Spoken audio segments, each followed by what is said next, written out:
नमस्कार दोस्तों, स्वागत है आपका आज के मुख्य समाचारों में। जी हां दोस्तों, आपको यहां पर देखने को मिलेंगी सुबह से लेकर शाम तक की तमाम बड़ी खबरें मुख्य समाचार ब्रेकिंग न्यूज अपडेट्स के रूप में।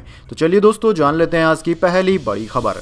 प्रधानमंत्री मोदी का अमेरिका दौरा, मस्क और रामास्वामी से मिलेंगे। रात में ट्रंप से द्विपक्षीय बातचीत, टैरिफ को लेकर चर्चा होगी और ज्वाइंट प्रेस कॉन्फ्रेंस भी कर सकते हैं। जी हां दोस्तों, प्रधानमंत्री नरेंद्र मोदी 2 दिन की यात्रा पर गुरुवार सुबह 4:30 बजे अमेरिका पहुंच गए। यहां पहुंचकर भारतीय प्रधानमंत्री ने सबसे पहले यूएस नेशनल इंटेलिजेंस डायरेक्टर तुलसी गायर्ड से मुलाकात की। प्रधानमंत्री मोदी आज अमेरिकी विदेश मंत्री माइक वॉल्ज, टेस्ला चीफ विवेक रामास्वामी और भारतीय मूल के उद्योगपति विवेक रामास्वामी से द्विपक्षीय बातचीत भी करेंगे। इसके बाद मोदी भारतीय समय के मुताबिक शुक्रवार रात 2:30 बजे के लगभग राष्ट्रपति ट्रंप से मिलेंगे। दोनों के बीच करीब 45 मिनट बातचीत होगी। इस मुलाकात में दोनों नेता टैरिफ और अवैध भारतीय अप्रवासियों समेत कई मुद्दों पर बात करेंगे।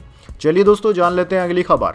राहुल गांधी और केजरीवाल से मिले आदित्य ठाकरे, बोले इलेक्शन फेयर नहीं, हमें साथ रहना होगा। चुनाव आयोग के आशीर्वाद से दिल्ली में भाजपा जीती। जी हां दोस्तों, शिवसेना नेता आदित्य ठाकरे ने दिल्ली दौरे के दौरान राहुल गांधी और अरविंद केजरीवाल से मुलाकात की। उन्होंने गुरुवार को कहा कि सभी विपक्षियों को सोचना चाहिए कि हमारा अगला कदम क्या होगा, क्योंकि हमारे लोकतंत्र में इलेक्शन अब फेयर और निष्पक्ष नहीं रह गए हैं। उन्होंने आगे कहा कि केजरीवाल ने 10 साल में बहुत काम किए, जिसे जनता जानती है। भाजपा को चुनाव आयोग का आशीर्वाद था, इसी वजह से दिल्ली में जीती। उसे चुनाव आयोग का आभार करना चाहिए। दिल्ली में काफी जगह वोट काटे गए थे। चुनाव आयोग ने लोगों से वोट डालने का अधिकार छीना है। चलिए दोस्तों, जान लेते हैं अगली खबर। वक्फ बिल पर जेपीसी रिपोर्ट संसद में पेश, हुआ हंगामा। खड़गे ने कहा हमारी आपत्तियां डिलीट की गई। अमित शाह बोले जो चाहे जोड़ ले, मेरी पार्टी को आपत्ति नहीं। जी हां दोस्तों, बजट सत्र के पहले चरण के आखिरी दिन संसद में वक्फ संशोधन बिल जेपीसी रिपोर्ट पेश करने को लेकर हंगामा हो गया। दोनों सदनों में विपक्ष ने आपत्तियां जताई। इनका आरोप है कि जेपीसी रिपोर्ट में उनकी असहमतियों को डिलीट कर दिया गया। राज्यसभा में नेता प्रतिपक्ष मल्लिकार्जुन खड़गे ने कहा कि जेपीसी की यह रिपोर्ट फर्जी है, इसमें विपक्ष की असहमतियों को डिलीट कर दिया गया है, यह असंवैधानिक है। आम आदमी पार्टी सांसद संजय सिंह ने कहा कि हमने अपना पक्ष रखा, इससे सहमत या असहमत हो सकते हैं, लेकिन कूड़ेदान में कैसे डाल सकते हैं। इस पर गृह मंत्री अमित शाह ने कहा कि विपक्ष के कुछ सदस्यों ने आपत्ति जताई थी कि उनकी राय को इसमें नहीं जोड़ा गया। मैं कहना चाहता हूं कि विपक्ष के सदस्य संसदीय कार्य प्रणाली के तहत जो कुछ भी जोड़ना चाहते हैं वो जोड़ सकते हैं, उनकी पार्टी को इसमें कोई भी आपत्ति नहीं है। चलिए दोस्तों, जान लेते हैं अगली खबर। 12 कमांडो, 6 पीएसओ, दलाई लामा को मिली जेड श्रेणी की सुरक्षा। खतरे की खुफिया सूचना के बाद गृह मंत्रालय का फैसला। जी हां दोस्तों, भारत सरकार के गृह मंत्रालय ने बौद्ध धर्म के सर्वोच्च आध्यात्मिक गुरु दलाई लामा को जेड श्रेणी की सुरक्षा देने का फैसला किया है। यह सुरक्षा इंटेलिजेंस ब्यूरो आईबी की खतरे की रिपोर्ट के आधार पर दी गई है। दरअसल दोस्तों, जेड श्रेणी की सुरक्षा के तहत कुल 33 सुरक्षाकर्मी दलाई लामा की सुरक्षा में तैनात रहेंगे। चलिए दोस्तों, जान लेते हैं अगली खबर। राम मंदिर के मुख्य पुजारी आचार्य सत्येंद्र दास को जल समाधि दी गई। अयोध्या में बैंड बाजे के साथ निकली अंतिम यात्रा, राम मंदिर के रास्ते नहीं गुजरी। जी हां दोस्तों, अयोध्या में राम मंदिर के मुख्य पुजारी आचार्य सत्येंद्र दास को जल समाधि दी गई। उनके पार्थिव शरीर को 25-25 किलो बालू से भरी 4 बोरियों से बांधा गया, फिर सरयू के बीच धारा में शरीर को प्रवाहित कर दिया गया। आचार्य सत्येंद्र दास का बुधवार को 80 साल की उम्र में निधन हो गया था। इससे पहले पार्थिव शरीर पालकी से लता मंगेशकर चौक होते हुए सरयू घाट लाया गया। इस दौरान उनके शिष्य प्रदीप और विजय साथ थे। पहले पार्थिव शरीर को सरयू में स्नान कराया गया, इसके बाद संत तुलसीदास घाट पर जल समाधि दी गई। चलिए दोस्तों, जान लेते हैं अगली खबर। लोकसभा में पेश हुआ इनकम टैक्स बिल, इसके पन्ने 823 से घटाकर 622 किए। अनडिस्क्लोज्ड इनकम के तहत आएंगे क्रिप्टो असेट। जी हां दोस्तों, नया इनकम टैक्स बिल गुरुवार 13 फरवरी को लोकसभा में पेश कर दिया गया। 622 पन्नों वाला बिल 6 दशक पुराने इनकम टैक्स एक्ट 1961 को रिप्लेस करेगा। प्रस्तावित कानून को आयकर अधिनियम 2025 कहा जाएगा और अप्रैल 2026 में यह प्रभावी होने की उम्मीद है। दरअसल दोस्तों, अब से क्रिप्टो एसेट्स को किसी भी अनडिस्क्लोज्ड इनकम के तहत गिना जाएगा। जैसे अभी नकदी, बुलियन और ज्वेलरी को शामिल किया जाता है, ऐसा इसलिए किया गया ताकि डिजिटल ट्रांजैक्शंस को भी पारदर्शी और कानूनी तरीके से कंट्रोल किया जा सके। चलिए दोस्तों, जान लेते हैं अगली खबर। घर में रिकॉर्ड कर लो मेरा बयान, रणवीर इलाहाबादिया की अपील मुंबई पुलिस ने कर दी खारिज। जी हां दोस्तों, यूट्यूबर रणवीर इलाहाबादिया अश्लील जोक्स मामले में फंसे हुए हैं। मामला कोर्ट तक जा पहुंचा। इस केस में मुंबई पुलिस ने रणवीर को पूछताछ के लिए बुलाया था, लेकिन वो थाने नहीं पहुंचे। दूसरी बार समन दिए जाने पर यूट्यूबर ने दरख्वास्त की कि उनका बयान उनके घर पर ही लिया जाए। हालांकि मुंबई पुलिस ने उनकी इस गुजारिश को खारिज कर दिया है। पुलिस ने साफ मना करते हुए कहा कि रणवीर को खार पुलिस थाने में उपस्थित होना ही होगा। चलिए दोस्तों जान लेते हैं अगली खबर। जर्मनी में कार ने प्रदर्शन कर रहे लोगों को कुचला, 20 घायल, इनमें कई बच्चे भी। पुलिस ने ड्राइवर को गिरफ्तार किया। जी दोस्तों, जर्मनी के म्यूनिक शहर में एक शख्स ने प्रदर्शन कर रहे लोगों पर कार चढ़ा दी। इस हादसे में 20 से ज्यादा लोग घायल हुए हैं। घटना म्यूनिक के डाउनटाउन इलाके के पास स्थानीय समय के अनुसार सुबह लगभग 10:30 बजे हुई। ड्राइवर को मौके से ही गिरफ्तार कर लिया गया है। पुलिस ने घटनास्थल से मिनी कार को बरामद किया है। फायर सर्विस के मुताबिक हादसे में कम से कम 20 लोग घायल हुए हैं। इनमें से कुछ की हालत गंभीर है। अभी यह साफ नहीं है कि लोगों को जानबूझकर टक्कर मारी गई है या नहीं। चलिए दोस्तों जान लेते हैं अगली खबर। राजस्थान में बन रही कैंसर की वैक्सीन, कीमत है सिर्फ 10,000। अमेरिका ब्रिटेन में यही इलाज 25 लाख रुपए का 27 साल बाद सक्सेस के करीब पहुंचे। जी दोस्तों, राजस्थान में पहली बार देसी तकनीक से विकसित कैंसर वैक्सीन तैयार की जा रही है। ये वैक्सीन महज 10,000 रुपए के खर्च में कैंसर का इलाज करने में सक्षम होगी। महात्मा गांधी मेडिकल कॉलेज जयपुर को डेंड्रिटिक सेल वैक्सीन बनाने की अनुमति मिल गई है। इस वैक्सीन से 5 तरह के कैंसर का इलाज संभव होगा। इसके देश की पहली स्वदेशी कैंसर वैक्सीन होने का दावा किया जा रहा है। चलिए दोस्तों जान लेते हैं अगली खबर। ऋषभ पंत को बचाने वाले ने प्रेमिका संग खाया जहर, युवती की हो गई मौत, युवक गंभीर हालत में भर्ती। दोनों अलग जाति के थे। जी दोस्तों, मुजफ्फरनगर में भारतीय क्रिकेटर ऋषभ पंत को सड़क हादसे के बाद बचाने वाले युवक ने जहर खा लिया है। अब वह खुद जिंदगी और मौत की जंग लड़ रहा है। प्यार में मिली नाकामी के चलते उसने अपनी प्रेमिका के साथ जान देने की कोशिश की। प्रेमिका की इलाज के दौरान मौत हो गई, जबकि प्रेमी की हालत गंभीर बनी हुई है। रुड़की के अस्पताल में उसका इलाज चल रहा है। चलिए दोस्तों जान लेते हैं अगली खबर। रजत पाटीदार आरसीबी के नए कप्तान बने। विराट कोहली बोले आप इसके हकदार। 2021 से टीम के साथ मुश्ताक अली ट्रॉफी में एमपी के कैप्टन भी रहे। जी दोस्तों, Rajat Patidar royal challenger Bangalore RCB के नए कप्तान बन गए हैं। फ्रेंचाइजी ने गुरुवार को एक्स पोस्ट के जरिए रजत को नया कप्तान घोषित कर दिया। इससे पहले विराट कोहली के कप्तान बनाए जाने की अटकलें थी, हालांकि ऐसा नहीं हुआ।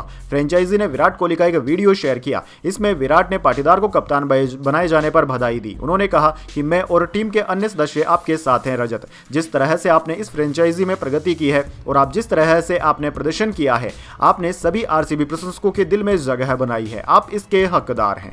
चलिए दोस्तों जान लेते हैं अगली खबर। महाकुंभ पहुंचे एक्टर विक्की कौशल और विवेक ओबेरॉय। छत्तीसगढ़ सीएम ने विधायकों के साथ लगाई डुबकी। 2 जगह पर आग भी लगी।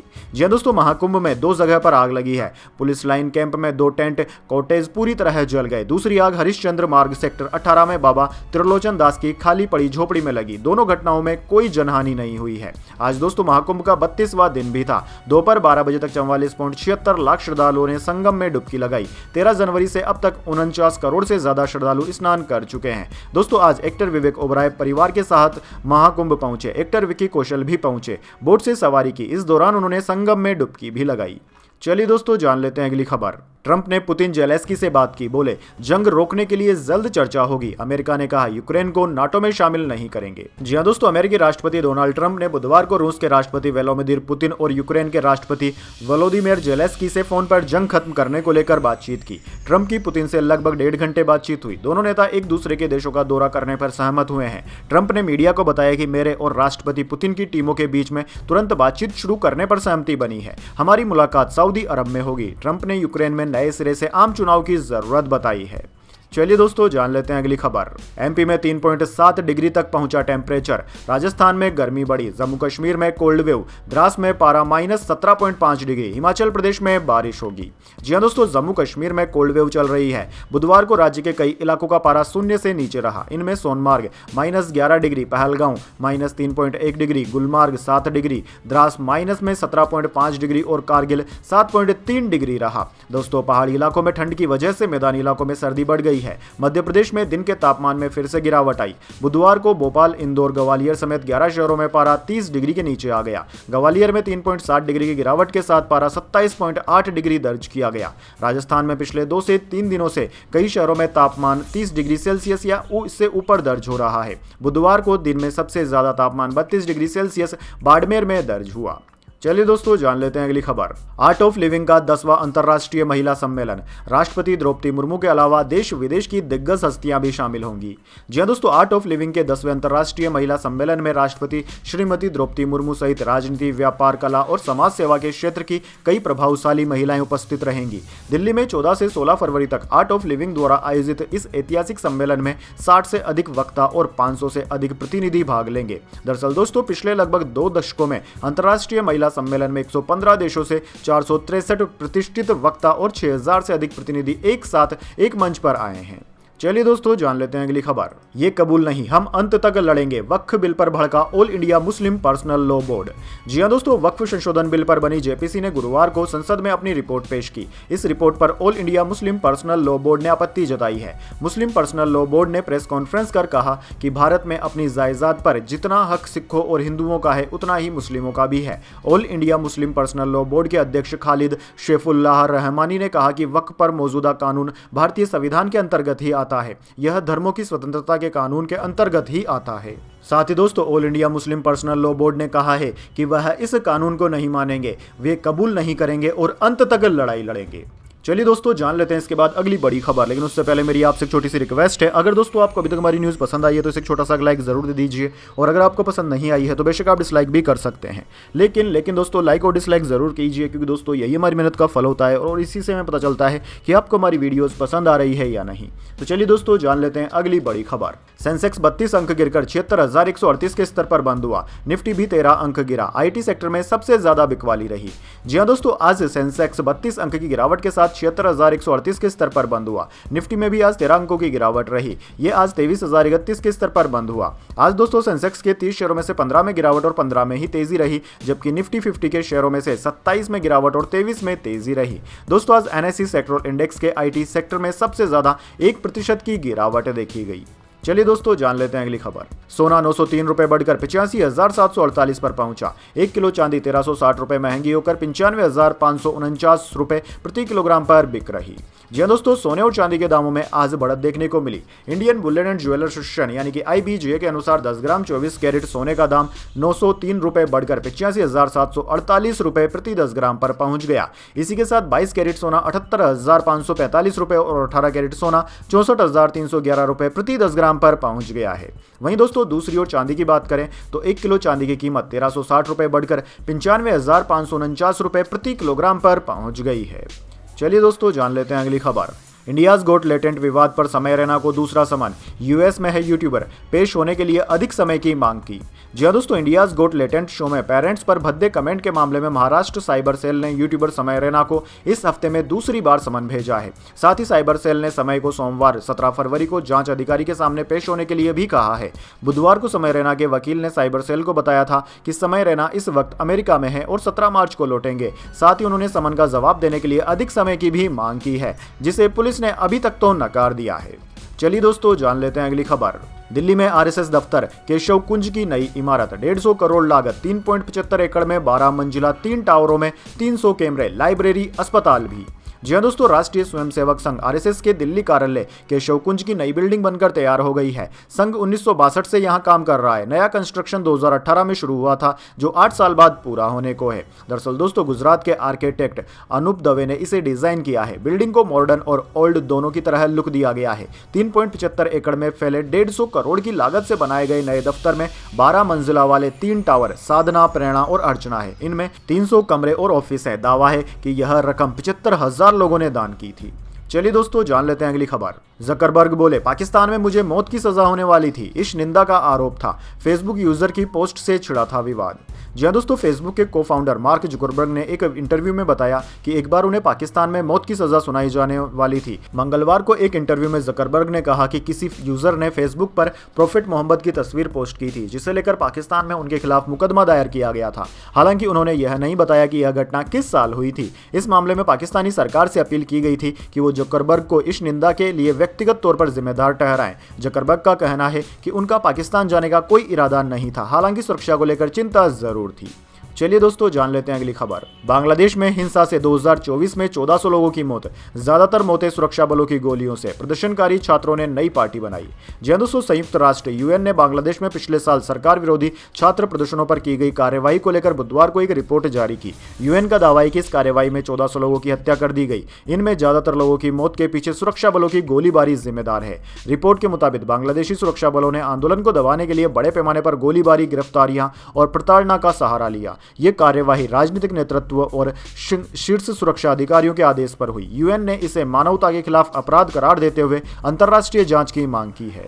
चलिए दोस्तों जान लेते हैं अगली खबर। प्रधानमंत्री सूर्य घर मुफ्त बिजली योजना का 1 साल हो गया पूरा। 8.46 लाख घरों को मिला योजना का फायदा। इसमें घरों को 300 यूनिट मुफ्त बिजली। जी हाँ दोस्तों, प्रधानमंत्री सूर्य घर मुफ्त बिजली योजना को आज 1 साल पूरा हो गया। आज से ठीक 1 साल पहले 13 फरवरी 2024 को इस योजना की शुरुआत हुई थी। इसके तहत 1 करोड़ घरों को 300 यूनिट मुफ्त बिजली मिलती है। इस योजना के तहत रूफ टॉप सोलर पैनल लगाने वाले 1 करोड़ परिवारों को 15,000 रुपए की सालाना आमदनी भी होगी।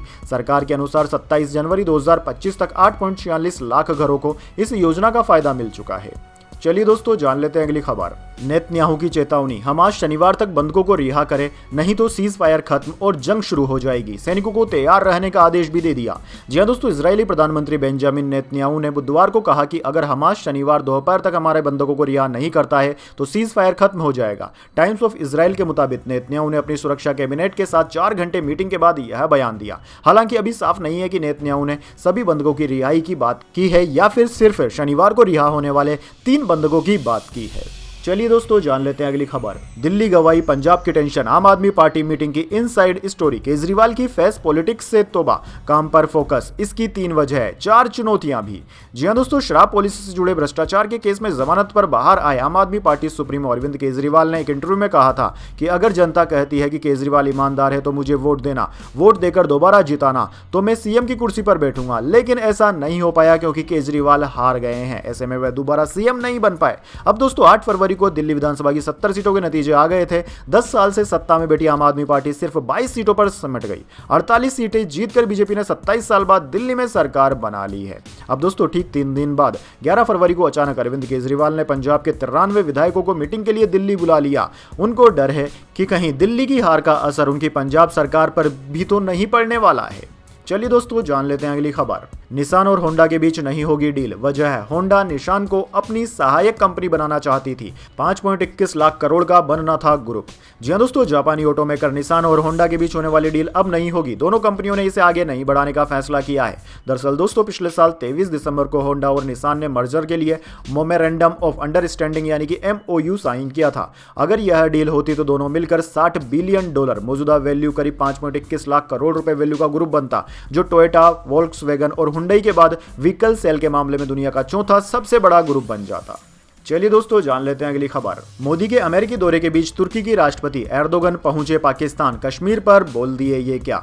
जी हां दोस्तों, प्रधानमंत्री नरेंद्र मोदी की अमेरिका यात्रा के बीच तुर्की के राष्ट्रपति रेचेप तैयब एर्दोगन आधिकारिक यात्रा पर गुरुवार को पाकिस्तान पहुंचे। पाकिस्तान के प्रधानमंत्री शहबाज शरीफ ने इस्लामाबाद में तुर्की के राष्ट्रपति का गर्मजोशी से स्वागत किया। रेचेप तैयब एर्दोगन के आने के सम्मान में पाकिस्तान के प्रधानमंत्री आवास पर उन्हें गार्ड ऑफ ऑनर भी दिया गया। दरअसल दोस्तों एर्दोगन के साथ उनकी पत्नी और तुर्की की प्रथम महिला एमिन एर्दोगन भी पाकिस्तान पहुंची। एर्दोगन और शहबाज शरीफ की मुलाकात के दौरान कई अहम मुद्दों पर बातचीत हुई। दोनों देशों के बीच 24 समझौतों पर हस्ताक्षर भी किए गए। वहीं इस दौरान शहबाज शरीफ और तैयब एर्दोगन ने कश्मीर का राग भी आलापा है। दोस्तों राजधानी इस्लामाबाद में पाकिस्तान के प्रधानमंत्री शरीफ ने कश्मीर को लेकर कहा कि तुर्की ने कश्मीर के मामले में पाकिस्तान के पक्ष का हमेशा समर्थन किया है। पाकिस्तानी प्रधानमंत्री ने कहा कि एर्दोगन इस्लामिक समाज के बेहद जरूरी और सम्मानित नेता हैं। शहबाज शरीफ ने आगे कहा कि तुर्की के राष्ट्रपति एर्दोगन ने गाजा, फिलिस्तीन और कश्मीर के लोगों के अधिकारों के लिए हमेशा आवाज बुलंद की है।